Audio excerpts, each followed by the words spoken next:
Hello and welcome. Today we're going to go chapter 5 of Linux Basics for Hackers, and this one's going to be about control, file, and directory permissions. So a lot of this is going to be enumeration when you get to the box, a lot of with Linux privesc, and also understanding how file systems are controlled in Linux. And Kali is a good example of that since it's Kali Linux.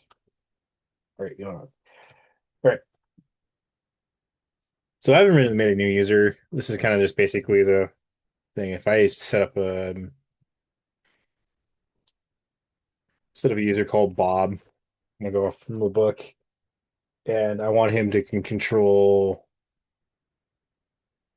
Bob's file here. This is an example. Only Bob will have a right to actually that file or root access. So we want to go ahead and give him only that permissions. So no different than if you go to your Windows, go to security, and then you do it through the GUI-based system. This just does it on a command line. So, um, so chown would be the command to go ahead and do that. Now to change groups, it would be change group. Or this command here, chgrp, and this would be used to change the group that you're using. Pretty basic. So chown for gaining ownership of the individual user, and then group, change group for a user group. Now, common-based ones, if we want to check and see who has permissions, well, let's look here. Bloodhound, CLI, for example. I would just use the L-L command of that, and we'll go Bloodhound. So Callie, as the user, Callie has control over it. That'd be the only person that does, or the root user, because the root user can use it too. Because so if you want a list of who has access to it, this would be it. And this is how the file system works with the user who has read-write permissions.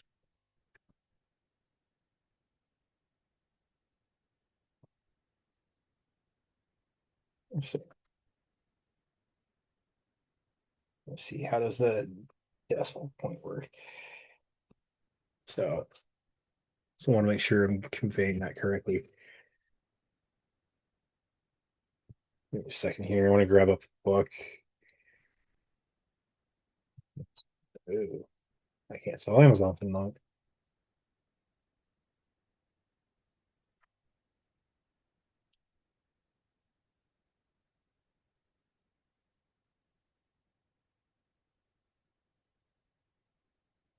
Dude.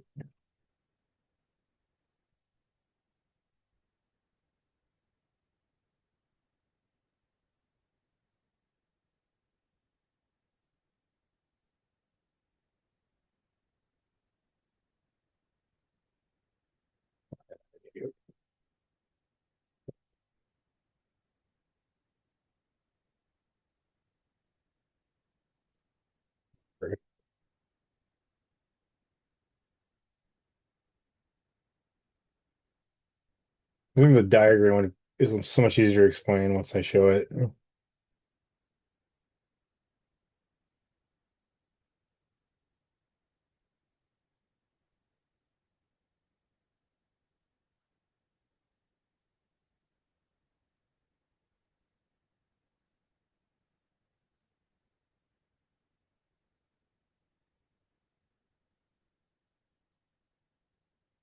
It's kind of cut off. It'll make sense. So here you know the user would control the hash cat here as well. So this is where we'll be changing permissions with decimal notation. So you have the binary octal, and then that represents the permissions.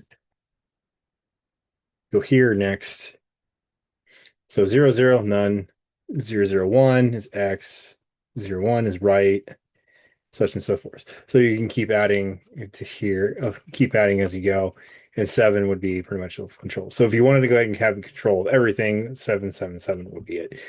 Now, in this case, for most of the files, 600 would be just fine. but this is how it would look like when you want to change the privileges towards it. So if I wanted the highest level, it would be 777, 7 for that octave. If not, that would be the case. I'm probably not explaining it correctly, but if I wanted to give the highest authority I can give it would be 777. But in some cases, like let's say I want to just do a basic bash script I want to change it to, change mod X 600. Ooh, sorry, 600 of whatever. Basically, we'll use that text file for example. That came from HackSmarter. So if I want to give the executable to do that with my machine, 600 would be the case here. So most of the time, um, you're probably not going to give it the highest permissions. You're probably just going to give it like 600 anyways towards the file that you want to go ahead and control or run and do. Just permission wise for yourself.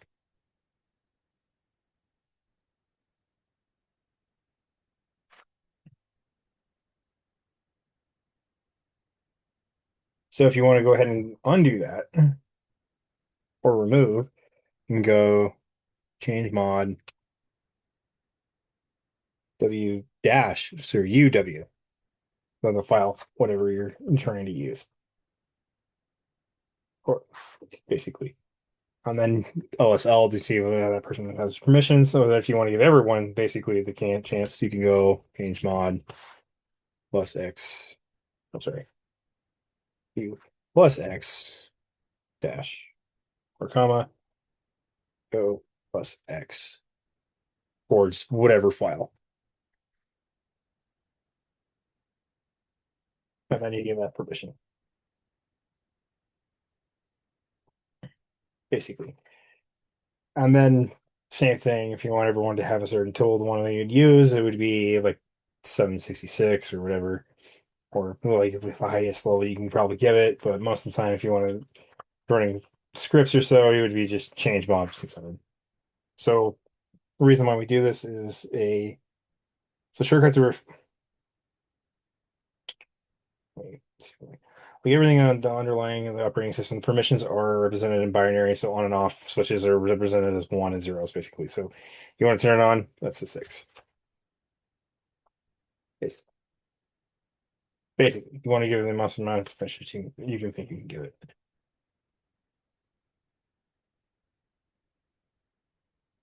So in this case, there's only one last part of the section. It's pretty much um, more the lines of how to get root here in this case. So there's a reason why when we find the SUIDs here or getting special permissions like you're seeing is this person has given special permission. So this is Kali out of the box somewhat loosely. So if I want to during an engagement or doing a CTF challenge here, you've probably seen it so far. We would have root perm of dash 4,000. Now we're looking for the root user and we're looking for his permissions, but what we can go ahead and use. None of them necessarily have to be this one. We can use something else too, but we run that. User permission denied because it didn't run sudo. But in case, let's do it that way. Let's exit out of that.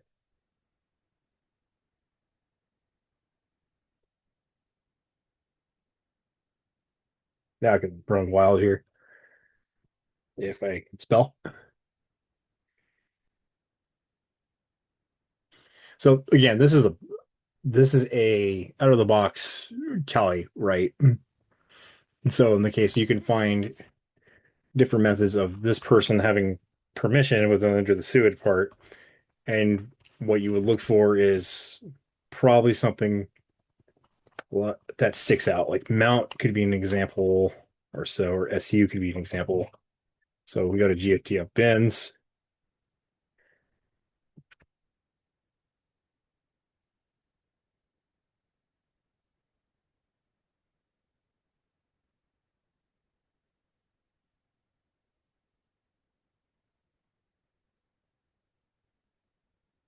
Take SU for an example.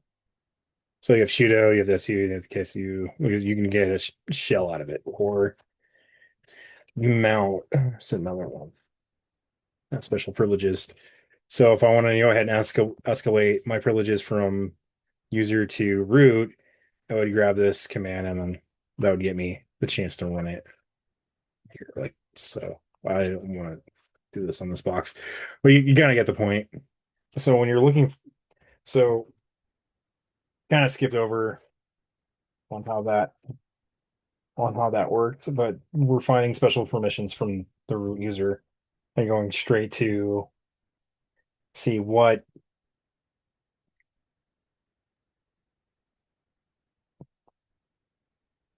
syntax is. I'm just making sure. I'm also looking at the book. It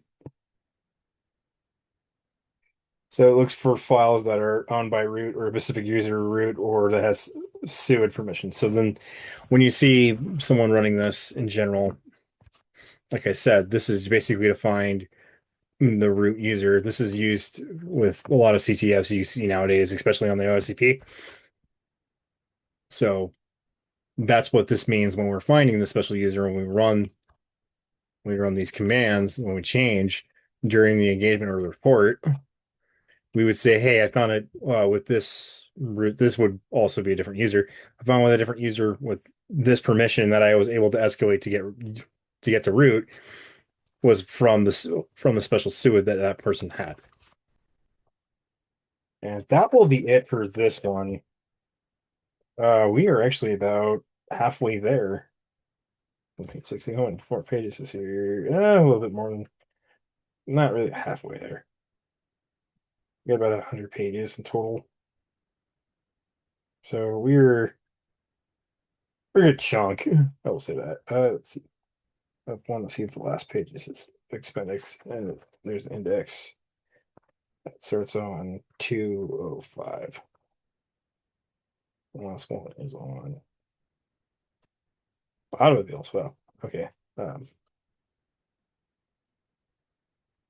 oh, that's Python scripting. So that's fine. So basically, this one's just on the structure itself and who has access to what. Basically, that's what this chapter is mainly referring to. And then from a binary perspective of Linux, probably